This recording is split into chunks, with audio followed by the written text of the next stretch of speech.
Welcome back, everybody, and thank you for joining us here on Instagram once again for another Wine Wednesday.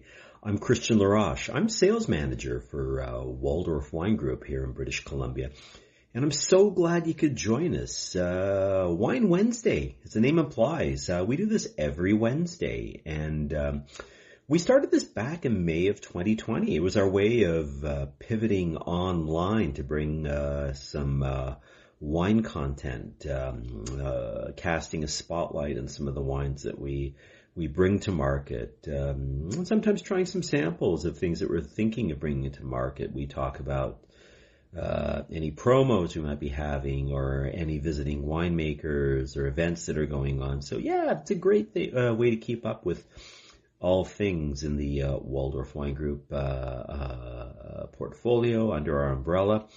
For those of you not familiar with us, we're a small family-owned wine importing company founded back in 1993 by Andy Waldorf, still firmly at the helm. I'm still here. I've been here a long time, and I'm glad to see some familiar faces here. So thank you very much for joining us. And like I said before, if you haven't done so already, I do invite you, please do follow us on Instagram. It's a good way to keep up to date. We'd love to have you join us here. What are we doing this week? Yeah, spring is here for a wee bit longer, but it's going fast. Things are warming up. People are firmly back out on the patio. Some spot prawns happening. Lots of weddings, parties, open houses, get-togethers. I guess graduation's happening soon. School's knocking out pretty soon, I guess. But the wine that we're doing today, I think, has special relevance. We've featured this wine before. It's one of my absolute favorite sort of wolf in sheep's clothing wine. How's that? Not necessarily a household name, but boy, it should be better known for what it is. It's a really cool kind of a wrinkle for a lot of people. Not really super familiar with what these wines are about, but you really should familiarize yourself because these are really good price quality wines. Very, very interesting. A little bit of complexity and not a whole lot of output financially to enjoy these. And let's flip the camera on. I want to show you what we're going to be trying today. Hey, I just want to say good hello to a couple of our good friends. I see you, David Lancelot. You're here every week. Glad you could join us. I see you, Natalie. It's been a while. Good to see you. I'm really glad you could be here. Anyway, let's flip the camera on. I'm going to show you what we're trying. We are back in the Loire Valley. Yeah, we are with de Chanceny, Cremant De Loire, méthode traditionnelle brut. So, yeah, quite the mouthful on the label and in the glass. So very, very cool wine we've got here. Wee bit different. What this is a traditional method sparkling wine. Méthode traditionnelle, says so on the label. And we'll get into that in a little while. This is from a winery that we've been working with for years now, and they're very, very cool because what they are is they're an alliance of growers in the Loire Valley. This is the Loire Alliance, Alliance Loire, and what it is, 7 different grower cellars all around the Loire Valley who basically joined forces at the turn of the millennium, and they offer us wines, fabulous price quality regional appellation wines from all over the Loire Valley, and we've been bringing their wines in for years now. The de Chanceny that we're trying tonight is only available at private wine shops around the province and restaurants as well. And we've had it in for a few months now. It's doing really nicely for us. It was written up not too long ago at the Decanter World Wine Awards where it got 95 points. Not too shabby. And to give you an idea of these wines, these are the high watermarks, say, price-wise for what we bring in from the Loire Alliance. Now, we also have the rosé version of this wine, the de Chanceny Cremant De Loire Brut Rosé, which is available at the BCLDB. which is a traditional method, secondary fermentation in bottle. We'll get into that a wee bit later. But made with Cabernet Franc grape. And that is, like I said, is the high watermark, $28.49. So not a whole heck of a lot of money when you think about it, and especially for the quality of these wines. You know, what's interesting about these wines is they're kind of positioned. You know, they're about half the price of most non-vintage champagnes, and they're made using the same production process, secondary fermentation and bottle. We'll get into that in a wee bit. But what this does too is it's sort of an in-between niche product. You know, so we're not sort of competing against, say, the cavas, or I should say the entry-level cavas and the party Proseccos and that sort of thing, you know, cheap and cherry wines.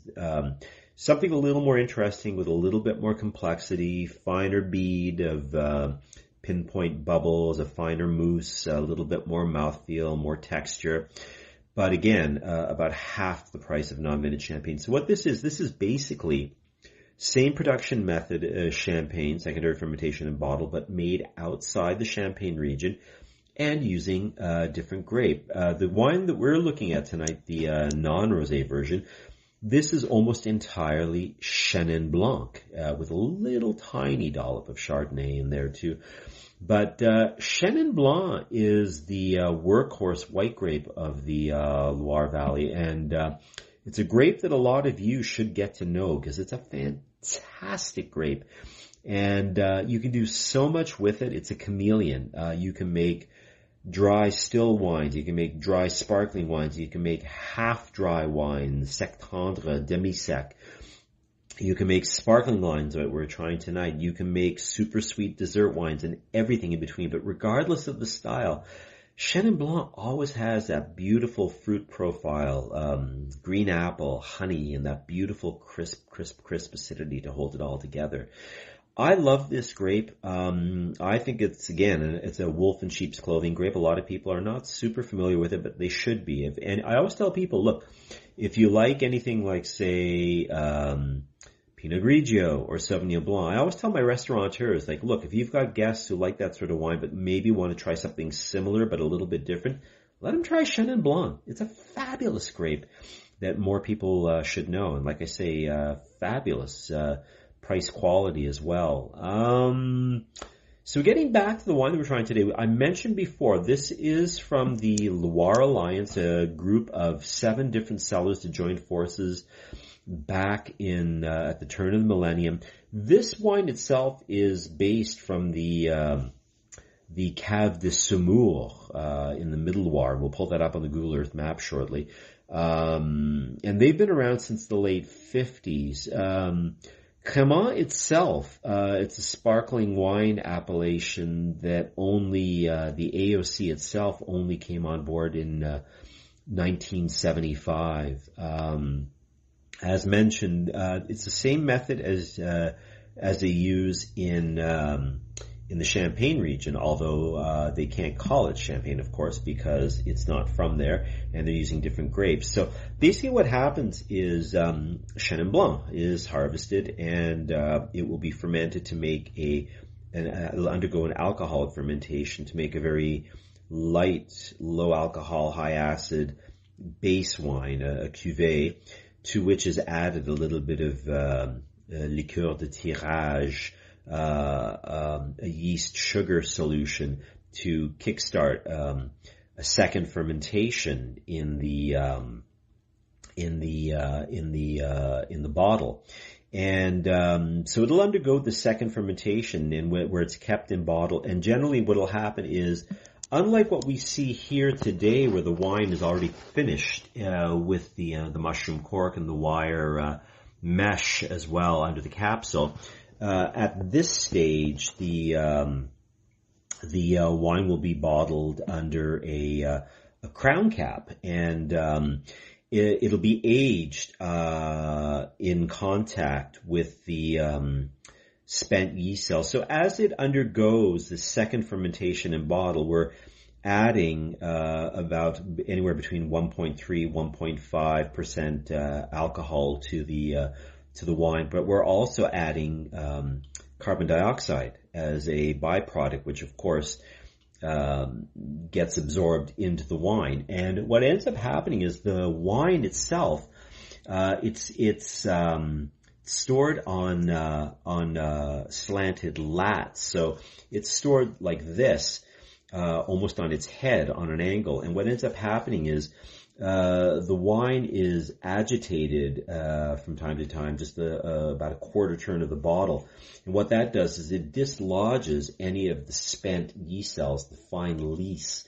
And that basically, it's a clarification process where it floats down to the crown cap.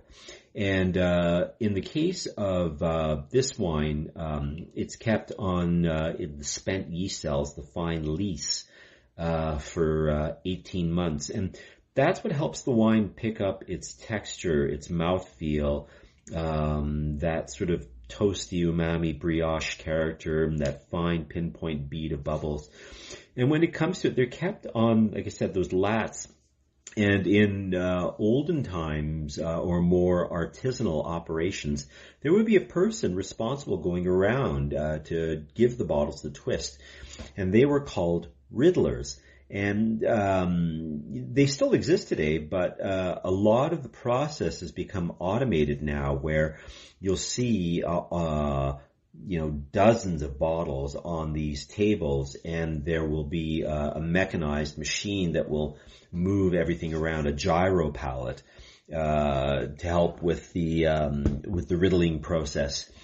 After the second fermentation in bottle has taken place, basically, I forgot to mention, it's still bottled under the crown cap, like what you would see on a beer bottle, for that matter.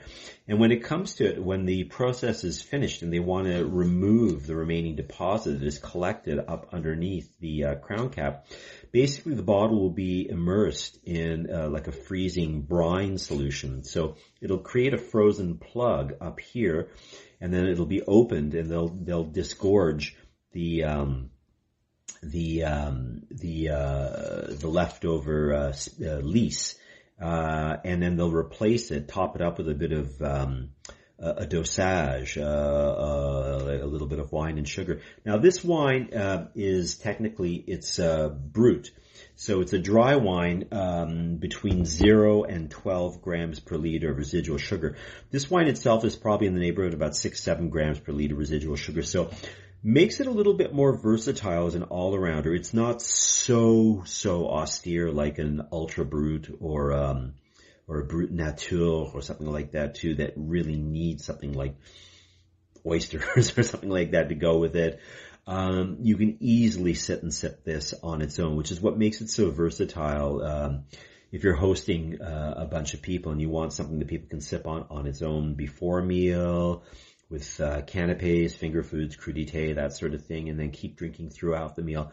That's what makes these wines so versatile as well, too. As I mentioned, about half the price of most non-vintage champagnes.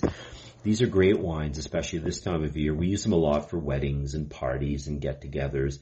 And if you're a caterer, this is a great way to get a little bit of the complexity of the champagne, but slightly different flavor profile, of course, with Chenin Blanc at the heart of it all. We're bringing in a few wines from the Loire Alliance these days. We've been working with them for a number of years, and as I say, they make great regional appellation wines. These are what I call bistro wines. They're, something you can drink daily or throughout the week. They don't call for a grand occasion.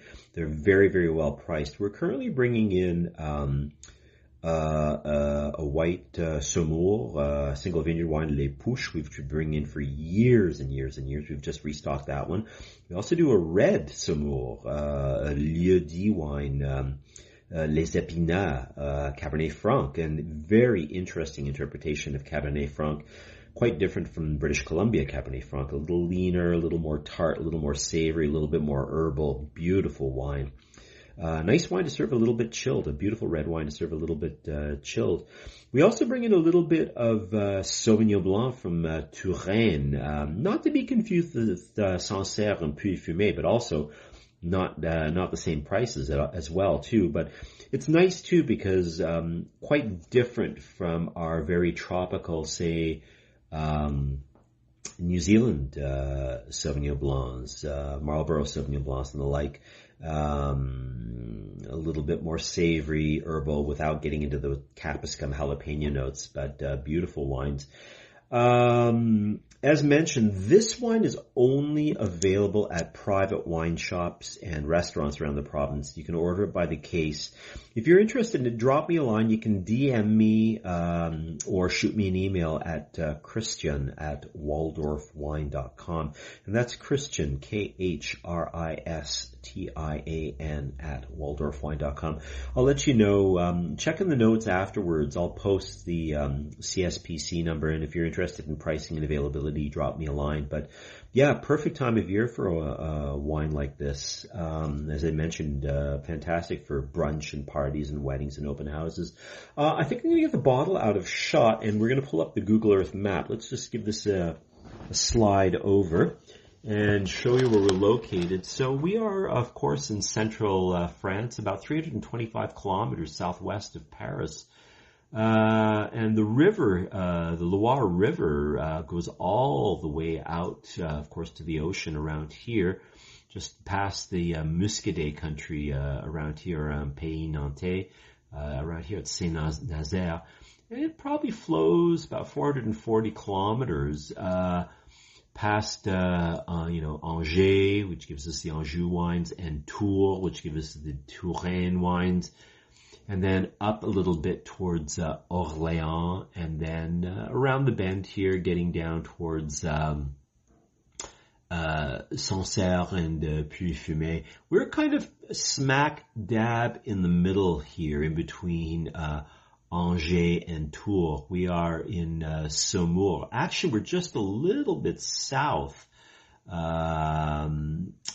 The Loire Alliance is based in a little town called Saint-Cyr-en-Bourg, about 20 kilometers south of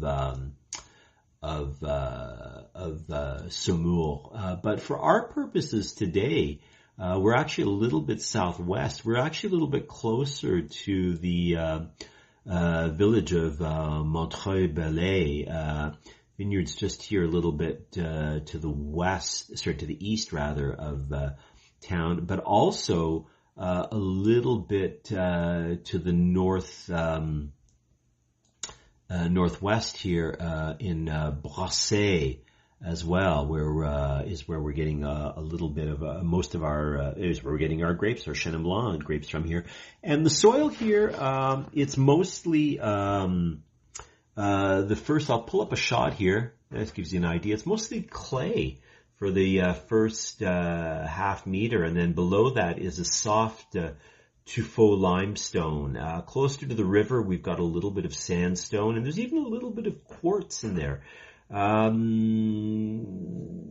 This is a lot of the cellars were carved out, and even some living areas were carved out of this softer tufa limestone. Gives you an idea. Here's a good shot in the Loire Valley, and also here's a better shot too. You can see some of the red in the soil from the clay, but beautiful, beautiful area, and really great value wines for what they are. Great regional appellation wines. You know what? I think this may well be a good time to give the wine a try. So I don't have any in my glass actually at the moment. I've got another bottle over here on the side, but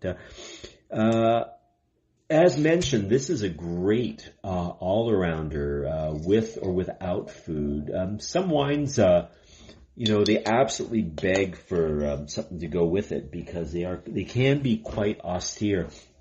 I love wines like these because you can drink them straight up with or without food. And I think that's super, super important when you're entertaining.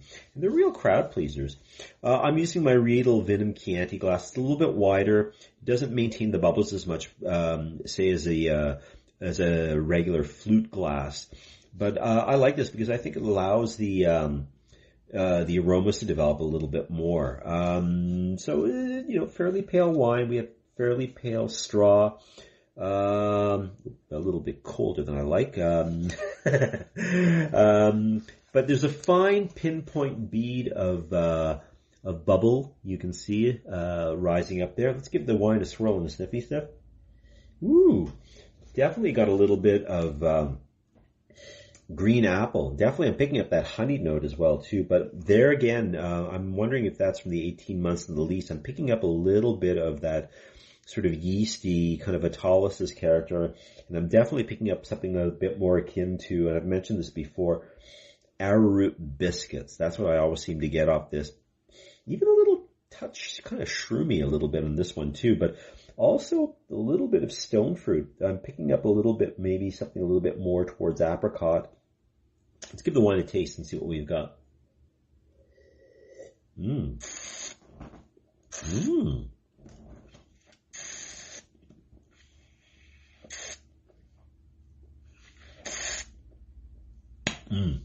Beautiful snap of acidity on the finish. I like how it hits on the attack again. Really honeyed on the tip of the tongue. Fans out. This wine is dry, but I wouldn't call it bone dry. There's actually a little kiss of residual sugar in there too. And that's that honeyed note. Quite silky, and I really pick up, like I said, that bead of bubble in there too. The mousse is fairly persistent. It's got decent length to it, a little bit more complexity than I'm used to for this sort of a price point. I'm just going to have one more sip if I may.